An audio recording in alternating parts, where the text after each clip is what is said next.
लगा ही तो रहा है, ले तो नहीं जा रहा है। एक व्यक्ति पाप कमाता है और पाप करता है, और एक व्यक्ति पाप से कमाता है, धर्म करता है, तो एक पाप तो कम हो गया। एक व्यक्ति पाप से ही कमाया है और जाके पाप में ही लगा रहा है, और एक व्यक्ति कुचित कजादत पाप से कमाता है और धर्म में लगाता है, तो कम से कम एक कार्य तो कम किया। एक डाकू था, डाका डालना कानून विरुद्ध है, लेकिन वो उसका भाव था, उसने कभी डाके का एक पूंजी अपने घर में नहीं रखी। उसका घर बिल्कुल फक्कड़ था और बहुत बड़ा डाकू था। उसके बच्चे गरीब थे, झोपड़ी में रहते, लेकिन वो डाकू था। जितना डामिनों के डाका डालता था वो सब जंगलों में जाकर आदिवासी को बांट देता था। उससे पूछा क्यों? बोले सेठ लोग सीधे तो इन गरीबों को देने वाले हैं नहीं। यदि सेठों से कहें कि भाई जंगलों में गरीब आदमी पड़े हैं, उनको कंबल बांट दो, उनको भोजन दे दो, तो ये कोई देने वाले नहीं है, तो हम उनकी तिजोरी में रखा हुआ उठा करके इन गरीबों को बांट देते हैं। अब बोलो उसको पाप कर रहा है कि पुण्य कर रहा है? कर तो पाप रहा है, गलत तो कर रहा है, लेकिन फिर भी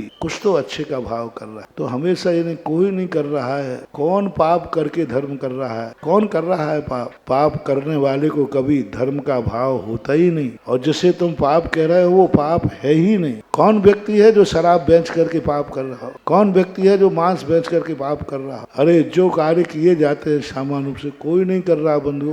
पंचम काल में जैसे भी बने तैसे भी धर्म कर रहा है तो प्रशंसा का ही पात्र है।